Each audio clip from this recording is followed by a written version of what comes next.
धर्मन दूसर सत्य समाना आगम निगम पुराण बखाना। नारद जी कहते हैं कि चर्चा धर्म की विलुप्त होती चली जा रही है, चमत्कार के पीछे ज्यादा भीड़ भाड़ हो रही है। अच्छा, भीड़ के संग में एक शब्द और लगा होता है, भीड़ और भाड़। कबहू कबहू लोग भीड़ भाड़ में चली जाती, भीड़ उसे जाना है मालूम कहाँ जा ही रहे, बस जा ही रहे, बस जा रहे, बे जा ही रहे तो हम जा रहे, बे जा रहे तो हम भी जा रहे। अरे जाओ भाई, परंतु महाराज थोड़ा बुद्धि भी लगा करके ध्यान देना। आज नारद जी सोचते हैं चलो वृंदावन चल करके देखते हैं वहां की स्थिति कैसी है, वहां के लोग कैसे हैं और वहां भक्ति का कैसा माहौल है। तो वृंदावन में जब नारद जी पहुंचे, वहां का माहौल तो बड़ा अजब है। राधे राधे हो रही है, बंसी बट पे राधे राधे, बरसाने में राधे राधे, वृंदावन में राधे राधे, कुंजगलिन में राधे राधे, हम भी बोले राधे राधे, तुम भी बोलो राधे राधे, राधे राधे खूब हो रही है। और भैया कथा भागवत भी खूब हो रही है। लेकिन नारद जी सोच रहे हैं कि सुधार क्यों ना हो रहो, क्योंकि आजकल स्थिति ऐसी है कि जो दूसरे को तो महाराज उपदेश करते हैं शांति का, लेकिन आपस में लड़ते हैं पहलवान की तरह। ये भी महाराज तरीका अच्छा नहीं है। जो दूसरे को समझाते घूमते हैं राधे राधे राधे राधे, राम राम राम राम, ऐसे महाराज कलयुगी हम दूसरे को क्या समझाएं। हमारे अपने परिवार के लोग बिगड़े हैं बहुत ज्यादा। कैसे? जो कथावाचक लाइन के लोग हैं उनका भी माहौल बिगड़ा है। रामा रामा हरे हरे और छिपके दारू पीले परे परे। ऐसी कथा से कल्याण होगा? नहीं होगा ना, नहीं होगा।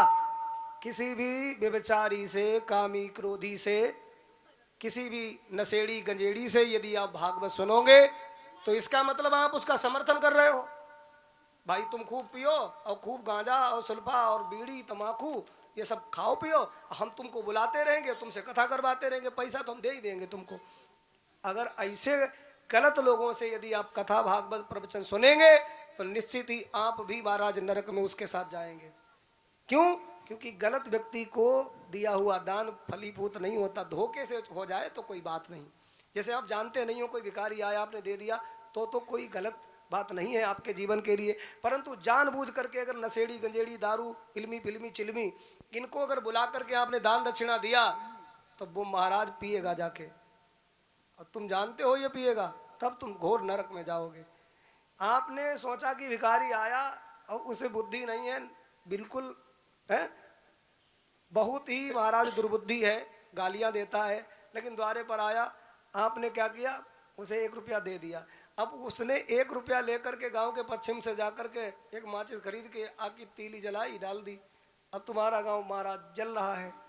रुपया किसको? तुम्हारो। मकान किसको जल लो? तुम्हारो। वो तो चलोगो। तो ऐसे महाराज नुकसान कर जाते हैं, हानिकारक होते हैं ना, ऐसे लोगों को दान भी नहीं करना चाहिए। कहते हैं ना शुद्ध शाकाहारी हो जाओ। भगवान की कथा कोई मनोरंजन नहीं है। जैसे आपने पिछली साल भी सुनी, सुधार रत्ती भर नहीं हुआ, इस बार भी सुनोगे सुधार रत्ती भर नहीं होगा, फिर क्या मनोरंजन के लिए करवाते हो क्या? नहीं भाइयों, मनोरंजन नहीं है कथा। आत्मा और परमात्मा का मिलन का एक साधन है।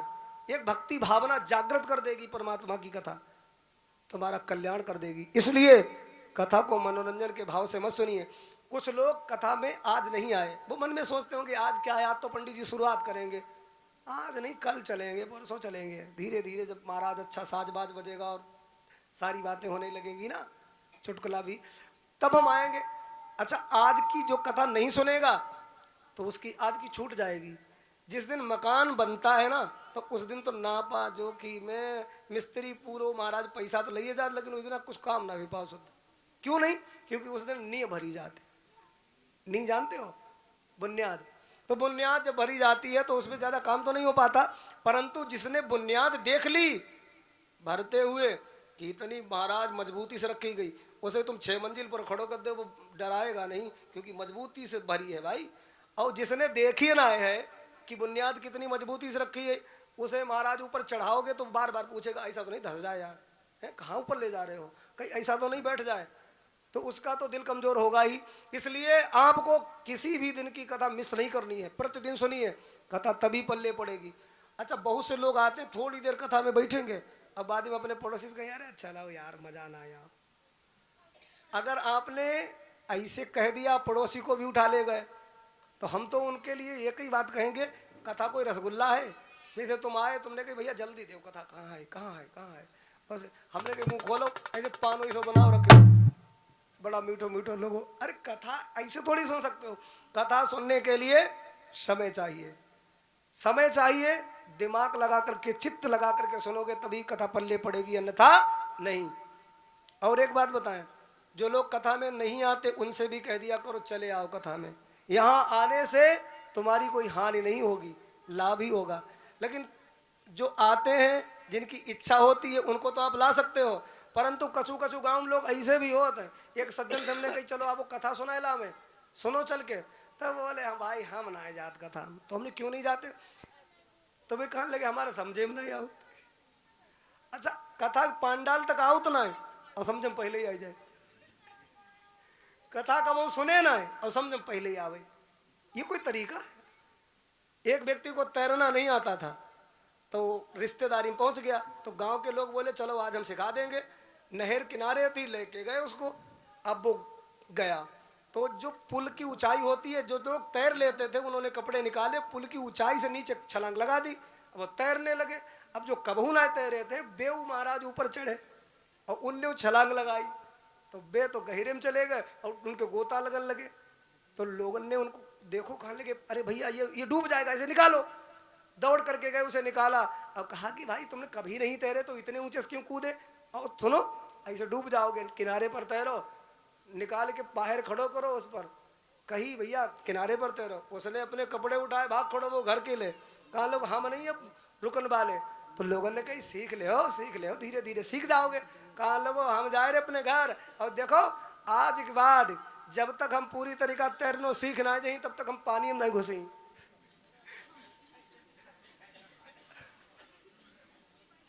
तब का किसी छत पर सीखियो या किसी पेड़ पर, अरे जब तक पानी में घुसोगे नहीं, जल में आओगे नहीं, तब तैरना कैसे सीख पाओगे? इसलिए कथा के पांडाल में जब तक आओगे नहीं तब तक कथा समझ में नहीं आएगी। और आकर के बैठ के देखो, एक एक बात ना समझ में आए तो कहना।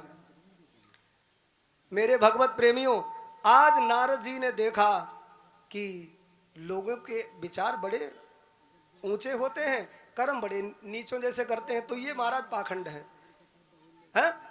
ये ठीक नहीं है। अच्छा देखिए, आज कथा का पहला दिन है और हम आपके इस गांव में पहली बार आए हैं, थोड़ा समय लगेगा हमें आपको समझने में, आपको हमें समझने में, है लगेगा समय, क्योंकि आपको क्या चाहिए वो हम 2 दिन में परख लेंगे कि आप कैसी कथा सुनना पसंद करेंगे। 2 दिन में तो अच्छा आपको कैसी कथा पसंद है वो हम जान जाएंगे, वही चीज़ परोसने लग जाएंगे। जो चीज़ में ज़्यादा स्वाद आपको लगेगा वही चीज़ परोसेंगे, परेशान मत होना। ध्यान देना, स्वाद जब भक्ति भावना का आएगा तब कथा सुनाएंगे प्रेम के साथ, ध्यान दीजिए। और मैं तो पहली बार आया हूँ, मैं आपको अपनी बताऊँ, पान पुड़िया बीड़ी सिगरेट तमाकू गांजा भांग दारू इलम बिलम चिलम, इसके हम चक्कर में नहीं पड़ते, पूरी तरीका से शुद्ध शाकाहारी है। और मेरा परिवार भी मुझे परमात्मा की ऐसी कृपा से अच्छा मिला, मेरे माता पिता भी शुद्ध शाकाहारी है, किसी प्रकार का कोई महाराज है अशुद्ध भोजन तो करते ही नहीं है। और सब माता की कृपा है जो मुझे पवित्र प्रभु की पवित्र कथा कहने का अवसर प्राप्त हो रहा है। आप सब भक्त प्रेमियों के दर्शन हो रहे हैं। हनुमान चालीसा प्रतिदिन करता हूँ तभी महाराज भोजन ग्रहण करता हूँ, ये मेरा नित्य का नियम है। तो इसलिए आप ये मानिए, जिसका होता है शुद्ध आहार उसी के अंदर आते हैं अच्छे विचार, जिसका आहार शुद्ध नहीं है तो वो विचारों से भी गंदा ही होगा। इसलिए आहार को पहले शुद्ध करिए, हैं? गली गली में गावते घूमते हैं, लेकिन अपने ऊपर अमल कर लो तो कल्याण हो जाएगा। बाबा जी का कहना है शाकाहारी रहना है तो रहिए भैया सब लोग प्रेम से।